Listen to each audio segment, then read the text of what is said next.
the current situation between Michaelmas and All Souls. This is nighttime thoughts with suggested remedies. This revision is because of a problem with the audio on the previous version. First of all, a meditation by Rudolf Steiner, starting off in the evening time, imagining a star over the head, and we meditate, Star of my life, lead the powers of my heart, fill the inside of my soul. I give myself to your light. I give myself to your power. I follow your wisdom. May my being be in you. Then the following morning, we imagine the sun before me on the horizon, and the sun speaks. Follow my cosmic course. Follow into spirit fields, where you find power of life, courage of soul, light of spirit, fastness of the eye.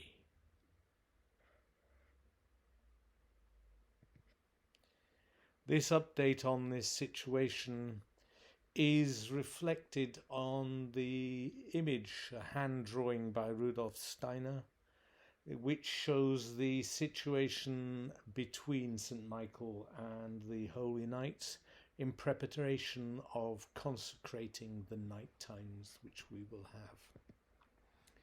There is a mosaic of contents. Once again, the structure applied is an introduction and suggestions, observations of what our adversaries want so that we can act against it, the action of the Logos in us, when, how and what to act, and methods and tips, mutual brotherly help, consecration, and finally a suggestion about a minute of silence. As an introduction, here are some personal suggestions on what to do and how to do it. First of all, we need open-mindedness to develop the peace of Christ, which passes all understanding. This goes well beyond normal calm. This is something we really need to evoke in ourselves in our meditation, which we need to imagine, then move to inspiration, and then it needs to be intuited. This will give us practical understanding to set against Lucifer, who wants us dreaming. This will give us luminous courage against Ahriman, who wants us fearful. And this will give us the vitality that defeats Sorath and the Azurus, who want us destroyed.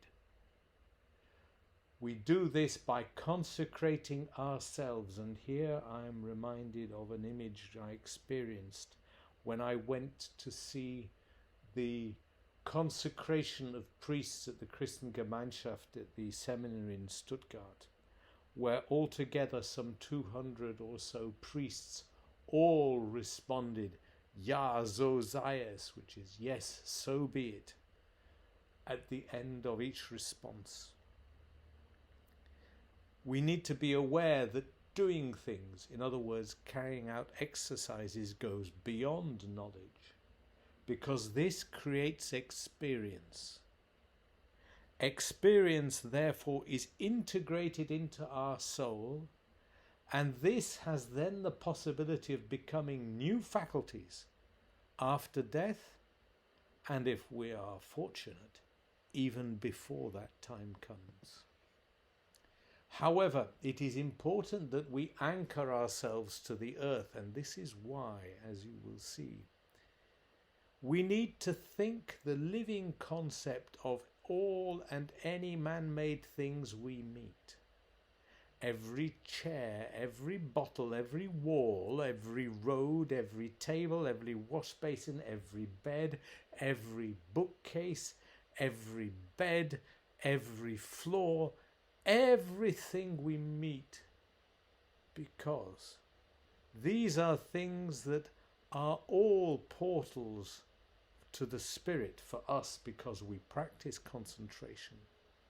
They are brought to meet us, not haphazardly, but by the Logos, the Lord of our destiny. And there is a risk of a flaming superpower that imitates him but is in reality the Antichrist. This is recognizable from the fruits, which produce fear and anguish in us instead of courage and deep peace. What saves us is our human smallness, recognizing that it is not us, not our I, but the Christ in us who acts, because this is pure, simple, and free. And this is what will bring us healing. Observing then the stance of the adversaries against mankind, Lucifer is guiding Oriental gurus who dictate ethics for everybody with no knowledge of what the individual I involves at all. It is the Logos that creates our individual eyes, and he advances without fighting, without any combat between divergent intentions of divergent people, because each of us is like a small tile in a mosaic of what mankind produces as a whole. In our time, just as in previous ages, we will produce something, and it is up to us to put in our small tile as part of the overall picture which the Logos puts together. The Logos, of course, being the Greek name of the Christ. Ahriman on his side is producing the abuse of cosmopolitanism, which is our current international age, by multinationals and by public-private sector partnerships. These have now risen as entities that stand beyond the law by using the card of internationalism and wish to oppress individuals and produce slavery instead of freedom, or rather freedom for the few, slavery for the many. These are wolves in disguise, but precisely because they are in disguise, it means they know what good looks like, and therefore they can be saved. What we need to do is to put out seeds of thought that can germinate in souls so they can be recognized, and maybe they too in turn can be saved. Sorath on his side produces a great confusion between love and sex in the field of reproduction, and a psychology which is based upon pathological, that is, sick states, not upon healthy human beings. The fact that it is a lie that sex is love can be seen because we all can love panoramas, mountains, and plants in a totally asexual way. Sex has nothing to do with it, but we can truly love them. They can truly be something which haunt us all our lives. This is important because it is important to know what love is, because love is the cure for selfishness, not just in us, but in those around us. And this is vital because it is what enables us to fish for humans, which is our role as bearers of the Logos in our eye. The Logos acts in our eye because life brings its fruits to make another life, and by doing so brings new faculties for mankind, and this is the way of progress. We also need to be aware that love is undying and we never lose contact with our loved ones. But knowledge, especially dead knowledge and knowledge of the sub-material world, which is the virtual world of computing, that will die away in a flash when we pass through the threshold of death. However, the union of the I and the Logos incarnates the superhuman here and now, in reality and not in fairy tales. All we need to be inspired by this is a star above our heads, which moves us because we feel it in our hearts. All we need is a plant which is capable of splitting apart even inches of concrete because it is alive and the concrete is not. Or a drop of water which is like a balm in the desert of our soul. All those have the power to transform reality and to transform our hearts and make us live and help us heal. It is up to us to act accordingly upon ourselves. It is up to us to activate the Logos in our I, to incarnate Him for our personal good and for that of the entire world. So how do we do this in practice? What and when are we supposed to do? Well, we can meditate the miracle of a seed sprouting. At this time of year, we can simply pick up an acorn, put it on our desk and watch it sprout. This is miraculous in itself. What we can do also is meditate our inner limbs in spiritual movement, as Massimo Scaligero recommends in his book Techniques of Inner Concentration, which is freely available online. We can meditate the Heart of Christ meditation for each and every one of the people that we work with, that we hold dear, and also I recommend most strongly those who have been our enemies, who have stood in our way and blocked us, because they too, sometimes more than any other, have worked to benefit us. We need to recognize that we can penetrate into evil, and by doing so, by penetrating into evil with our thinking, we can see bad people for what they truly are, unaware puppets. And by doing this, we can sow seeds in their soul that can transform them and save them from their evil itself. We do this not by opposition, but by using an inner judo. That is, what we do is we give way. We do not oppose what they do. We recognize that individual will has every right to exist.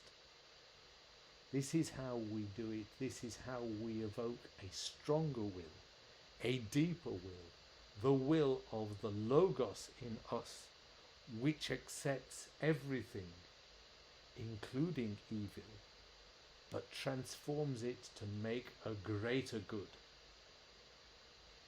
It is also important that what we do is that at the end of concentration, we send the concept down below in us to evoke the deepest levels of our being. We do this by taking the awareness of our thinking with the living concept from the position of the third eye in the center of the forehead, round the back of the crown of our head, down our spinal column as far as the larynx, and then further down the same direction towards our solar plexus, where we meet the feeling life of the soul, and further again down to the center of the abdomen, which is called the hara by the Japanese, where we reach the center of our human will.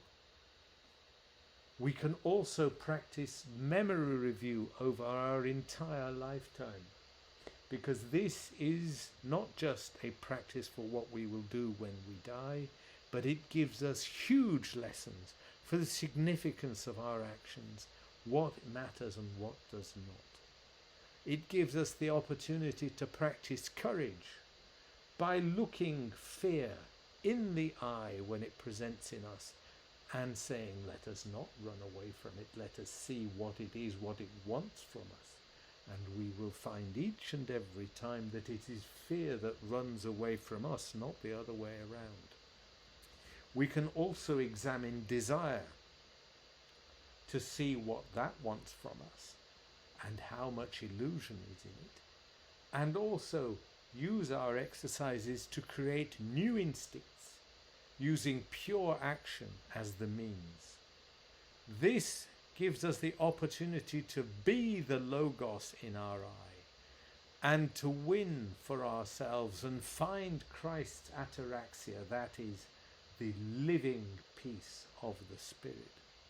Coordinating our exercises using 3 models, as I will see in the following slides, and also using some practical trips for being able to find the opportunity to act inwardly, such as practicing exercises in the bathroom, which is a place where we can be fairly sure of not being disturbed, at least for a few minutes, whilst we practice these exercises.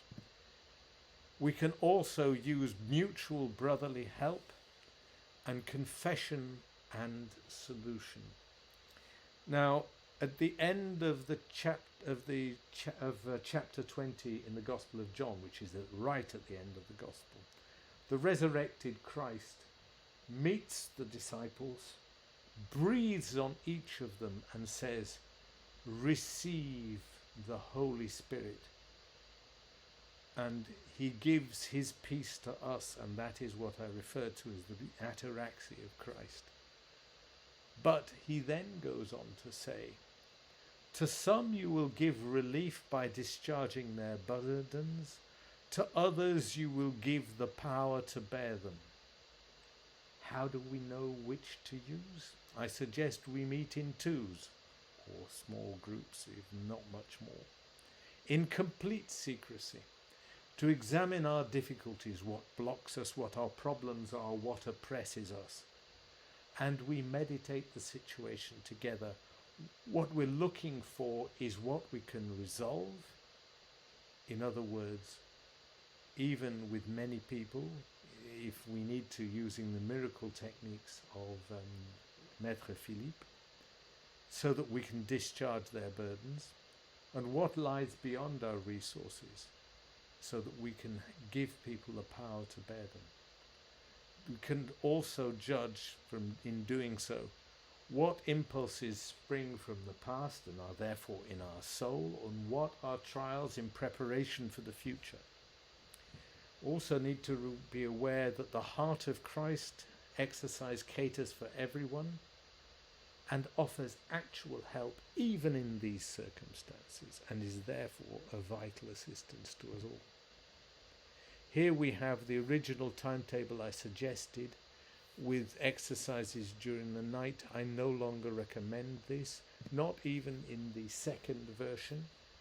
This can be substituted by rising at 6 a.m. and doing the first 4 exercises together in a batch that way, or in a smaller batch in an alternative flexible mix of individual exercises with other exercises batched together, as you can see here.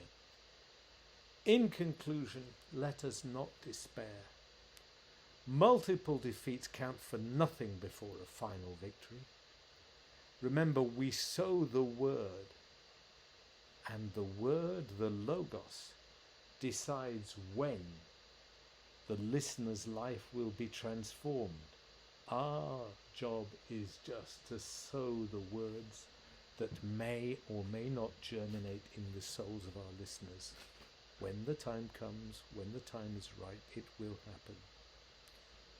Our courage, therefore, is to be consecrated so that it can bring about the most unspeakable or most unthinkable victories. Transformation, we must remember, is part of life as a whole.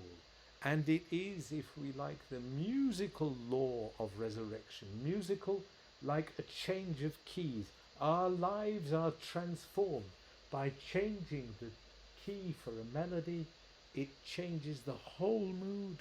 Our lives can change in exactly the same way by the act of Christ in us, and that is what we are trying to produce in those who pay attention to what we are doing here.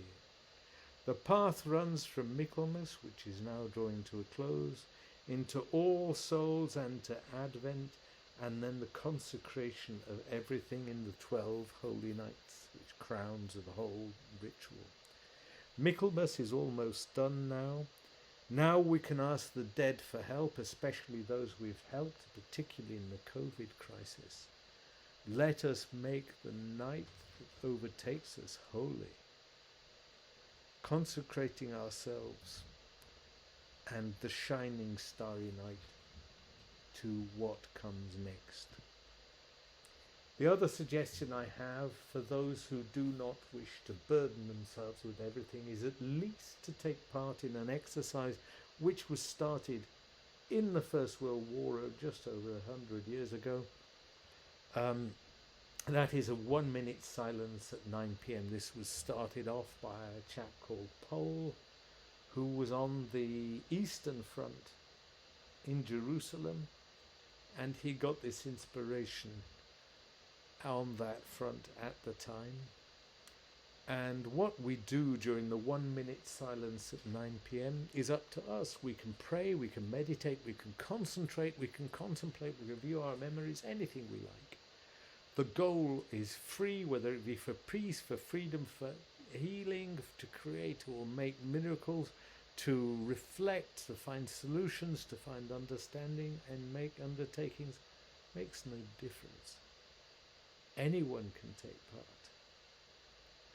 And that is very important in itself. So the story is that this chap Pole brought the idea to World War II through Walter Stein, who was one of Steiner's most important pupils, who moved to Britain in the 1930s, in the early 1930s. And who taught anthroposophical, or rather dispensed anthroposophical medicine in homeopathic form to a couple of well-known patients, including Winston Churchill and King George VI, and through their support was able to get the BBC to put forward 1 minute silence at 9 p.m. every night. And in fact, there was an Allied questioning of an SS officer about what was the main factor that they considered to be important that they had no precision over. And that was the 1 minute silence. The SS officer said it was the one thing that the SS had no countermeasure. They could occultly counteract anything else that the Allies did, but not this. Now, there is an existing website, globalsilentminute.org, where you can find out more. There will be more. I'm creating a website at 1minute9.org to put forward this. This is an absolute minimum, and I suggest absolutely everybody that we know should be invited to take part. In the meantime, thank you so much for listening and giving your time to this. And I wish everyone happy working as we go forward. Thanks once again.